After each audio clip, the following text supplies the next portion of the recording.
afternoon po. Guys, please greet our friends from the press. Hi! Ako si JL. Hello po, ako si Aki. Hello po, ako si Jello. Hello po, ako po si Nick. Hello friends, my name is Mickey. And we are BGYO. Sir, thank you for coming here today. Boys, congratulations sa inyong napaka-matagumpay na launch sa SM Mall of Asia. Anong initial reaction niyo na ganun kainit yung pagtanggap sa inyo? Very happy because, sobrang tagal, hindi naman sobrang tagal. Pero it's, medyo matagal na rin yung since yung last EP namin. And yung makita namin na support online and of course dun sa MOA. Sobrang happy kami na makita. Kahit yung mga napapadaan lang nanood, they watch our performance and we are really grateful na madami kami nakikita ang positive comments online when it comes to our songs. And nakakatuwa talaga na nahirapan sila pumili ng pinaka-favorite song nila. So thank you so much Aces and to the new Aces sa mga supporters natin. We love you. Yes, me? Yes, and we're so happy to see that everybody loves the EP as much as we do, and everybody's streaming so much because we are streaming really. Yes, ako super happy rin kasi before pa lang ma-release tong EP na to, sobrang confident at proud kami dito sa EP talaga. And by the time na napakinggan na ng mga Aces and mga iba't ibang tao, we're so happy na parang parehas na tayo ng pinapakinggan. And yeah, we're just so happy na vibe talaga tong on demand. Pakinggan. Siyempre, thankful din po kami sa lahat po na nanood sa press, sa management, sa buong team BGYO for making this possible, the showcase po. And siyempre din sa ibang artists na nanonood and sa mga artists po na nag-perform. Ayun po, maraming salamat po. And ayun, we love you.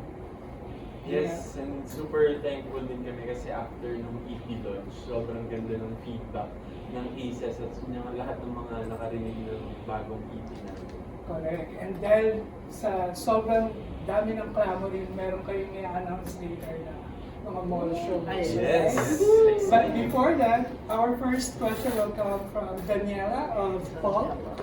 Daniela? Hi, Daniela. Hi, hello po. I'm Daniela Marin from Pulp Magazine. So my question is, you've been in the industry for a while, so we want to know how different is this EP on demand from your previous releases?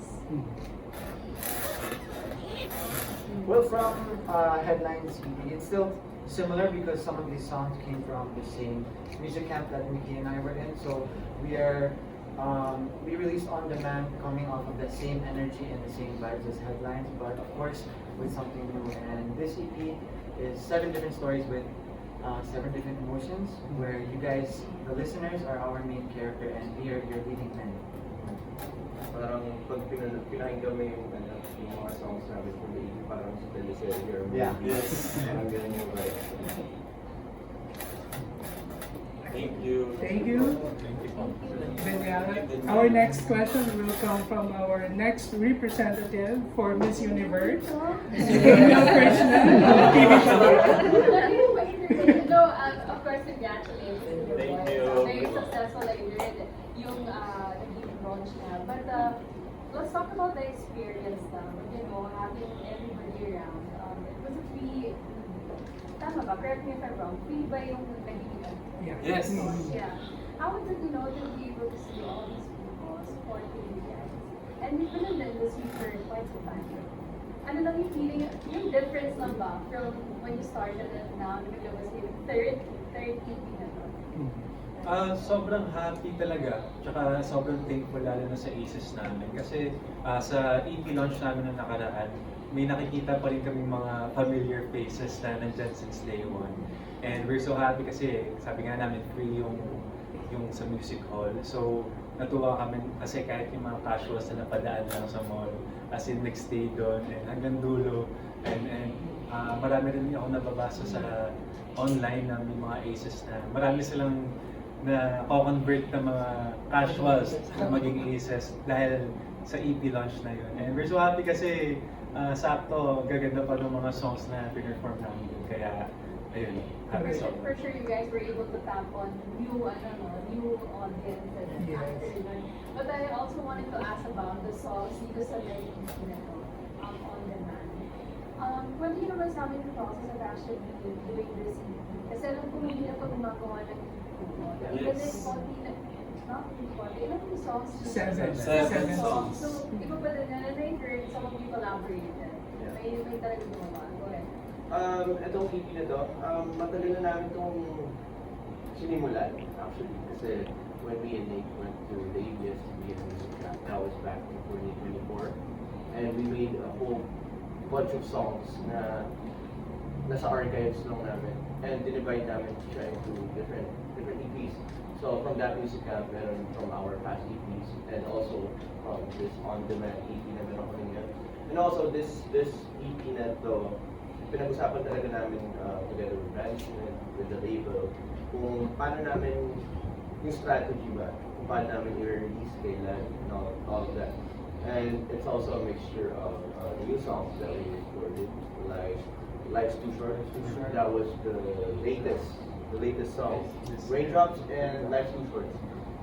Yun yung dalawa na latest na na-record namin. And Thrown Off, surprisingly, that was 2023 2023 or 2024. Sa bahay natin gigil. So we really waited for the right time to release gigil. So matagal na talaga na, gigil. Thrown Off. So medyo matagal na talaga natin yung handaan to. So yung nag-music camp kami ni Nate, that was in 2024. We were able to work with international songwriters and producers, and that's basically how we made all of the songs. Nandun na kami sa camp, tapos parang, collaboration lang, matuwan lang ng ideas, and after the camp, may mga post-edits din na ginawa. For example, I rewrote some of the Tagalog, I put in some Tagalog lyrics and all that. So, yeah, it's been a long time sa preparation for the on-demand.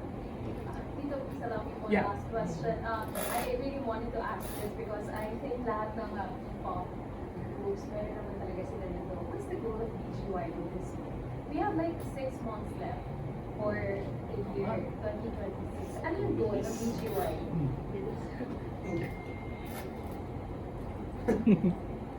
I think ang goal talaga namin is to go global.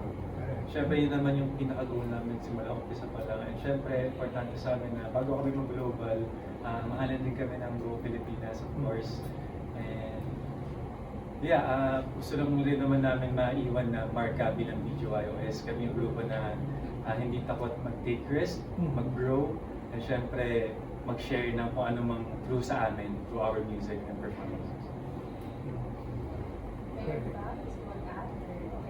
Okay. Actually, sobrang nakakatawa ganyan dahil ang laki ng pag-evolve ng BGYO. And dito sa kanilang bagong EP, talagang iba yung growth iba yung maturity na ipinamalas nila. And going back doon sa mall show, grabe, as early as 1 a.m. may mga nakapila na sa labas ng mall. Di ba? Mickey? Yung yung sound check namin sa umaga, meron na ACES. Correct. Sa labas. Correct. So very big races for always being supportive. And actually, after ng EP showcase, dumiretso pa kami ni Jello, Nate, and then sa airport for the ASAP XP. Tapos pumunta din dun yung ACES. Naunahan pa kami na kami. ACES always being supportive. Actually, bumili rin ng plane ticket at hotel. Ayan. Tito Reservation. Yes. Entourage. Correct. At isa sa early bird sa MOA, si Tita Jamie Ortega of Soundcheck Manila. Go, Jamie, for your question. Ay, Diyos, ako na pala. Ganito segue ni Sir Ivan. May ano po kayo copy na question? Nahiya na tuloy ako. Natatawa ako. Go po, kanina. Nashy tuloy ako. Nanginginig ka, Jamie. Bigla ako napansin. Okay, hi guys. Uy, so congrats pala, mention ka lang 1 million Spotify streams. Just announced this morning. Thank you. So, yan. So guys, pina-follow ko kayo closely, mga more than a year. Naka 3 EPs na. Yes. So congrats. And thank you for always being, ako din naiyak, being so nice. And supporting independent content creator like me really means a lot for the repost, the like, even simple embate. It really means a lot. So, going back to my question, what will Aces learn about BGYO through this EP? Are there songs that pushed you out of your comfort zone? How and why that song? So, any nag-push out of your comfort zone na song? Feeling ko hindi more on push out sa comfort zone. Pero merong mga challenging songs like Life's Too Short. Kasi medyo fast-pacing siya, tas English. I mean, nag-English naman kami, pero hindi totally full English yung iba sa kami. Pero, ayun, naging challenging siya, pero at the same time, fulfilling kasi nung narinig na namin yung final result, maganda yung song and bumagi siya sa visual. Perfect siya dun sa EP, and perfect din siya dun sa lineup, dun sa sa parang gusto namin talakayin. Na parang series or kwento din talaga siya. Ako, syempre with the help of our coaches din, Coach Jerwin, syempre habang nagre-record kami, dyan din to guide yung mga taga-America na nagre-record with us. And yeah, basta padali, tsaka kung ano yung naririnig nyo ngayon. And sana hindi nahalata din yung challenges. And alam mo yun, the best pa rin yung matapin. Tama kasi Aki, yung nahirapan lang kami for this EP is the English. Kasi minsan parang nabubulol kayo, di ba? Well, except si Nate kasi ano. Wow! Hindi, nabubulol pa din si Yes, pag sa Tagalog, si Nate Switch naman. Pero yeah, may mga kailangan lang talaga kami pag-practice talaga ng props para, mas natural tignan. At hindi awkward pa yun. So, yeah, that was the hardest part para sa EP recording. Okay. Meron pa. Yeah. Meron pa siguro, hindi naman siguro, na-challenge lang kami sa paggawa ng choreo sa lahat ng kasi pinag-iisipan talaga namin kung magugustuhan ba doon ng mga tao, even kami mismo. So, sa lahat ng EP, yung mga choreo namin, ang daming drums, ang daming version. So, nakagawa kami ng ilang version. Minsan tumatagal kami ng isang buong araw para mag-isip lang kung okay ba to. Yung kahit chorus lang, tumatagal kami doon para alam namin na pag ni-release namin, pag sinayaw na namin sa stage, magugustuhan talaga yung babagay dun sa songs. Actually, bumagay. Kasi talagang grabe yung kilig doon sa mga Sobrang. sobra. Before your second question, magpapalit lang ng upuan for you. Gusto yun. Umiingay. Gusto yun yung sumagot. Sumagutin siya. Nate? Okay naman. Okay, go James. So, next question is, can you learn a lesson you learned from, like, for example, another member? A lesson you learned that you still bring with you? Like, any lesson you learned from a team member? Anyone can answer. A lesson we learned from another member. Yes. Like, I think the Gary. lesson I learned from another member is Kuya Aki. Lagi may Nagulat siya. yung lesson ko is lagi may positive reaction or looking on the positive side first before reacting so that Review? you're calm. Your birthday. Yeah. Para maganda. Kung iba pa mag-gusto mo. Yeah. Ako, siguro kapag kay Nate, parang parehas rin with Ari, parang kalmado siya with how he handles stuff. Parang steady lang. Parang you don't have to be aligaga. Just be slow, steady. Tsaka makikip mo yung calm mo na rin. Tsaka mas maayos kang magpa-proceed. Totoo yun. Very cute. Ako sa lahat po, parang in a way na tulungan ko tumingin sa different sides ng kahon. Na itong meron siyang idea dito, meron siyang idea dito, meron siyang idea dito, meron siyang idea dito. So hindi ka magsistick lang sa isang idea mo lang. So parang natuto kung meron kang idea, pwede natin combine dito, pwede natin combine dito. So very collaborative work. Parang yun. James. I think same lang din naman kay Aki. Tsaka pinaka natutunan ko sa amin is syempre yung patience. Kasi once na mahaba yung pasensya mo, mas lalawak yung pag-iintindi niya sa bawat isa. Thank you. Nate? I give up. Ay, may pa pala, So sorry. from Mickey, you can see like he looks at in a creative way, parang different perspectives, Mhm. like when it comes to on stage or like parang ano pwede i-change the song for to make it more fun, like Mhm. especially on a song we've been performing for a while. So creative, a lot on the creative side. Mickey?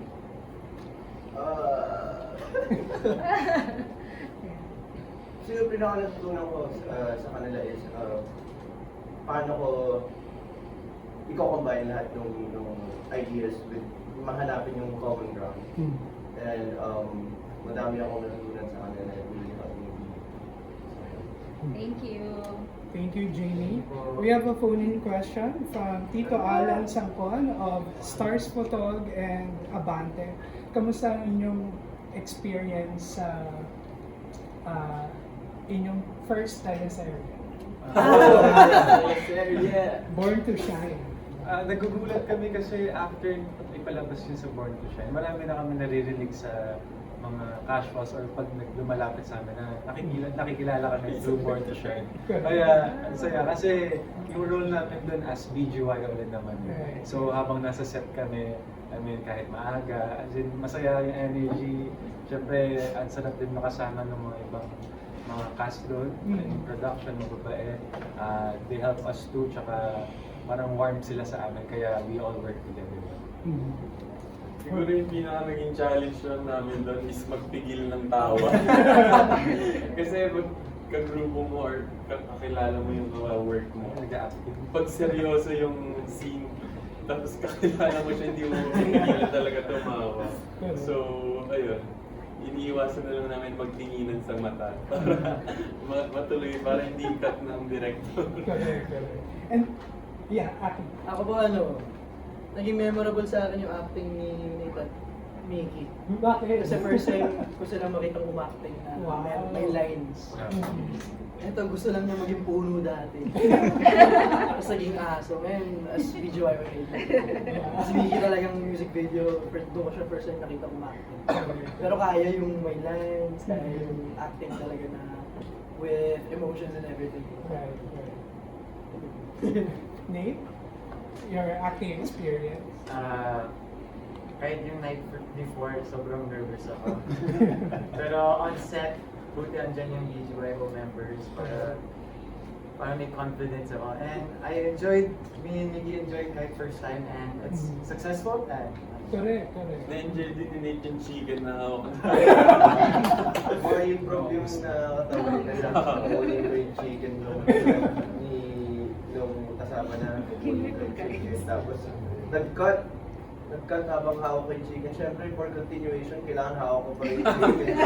Hindi ko pwede naman kagatin kasi pag kinagat ko, kailangan replace na para. So yun yung mga sobrang saya kasi first time experience namin. Tsaka sobrang nag-enjoy kami. Congratulations. As a first timer. Yes, congrats. And syempre, congratulate din natin si Jella sa success ng kanyang I Want original Yay! series Thank you po. na The Chambermaid's Daughter. Salamat po. And then si Aki meron upcoming Miss Day. Meron na. Erin na. Streaming na with first Alexa. episode na Parang episode 2 na yata ngayon. Ay, Miss Babe! Chambermaid na sir.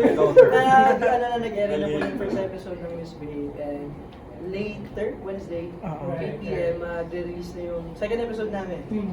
Salamat po sa lahat. Congratulations. Thank you. And syempre, the judge of the Clash. Yes, na kahapon, nung Sunday, nag-start na yung first episode ng The Clash Team. So, sabay-bayan din kung paano ako mag-musika. And who knows, baka yung kanilang launching movie na. Ay, Ang susunod, di ba? As BGYO. As BGYO. Yun yung abangan natin. Okay, our next question will come from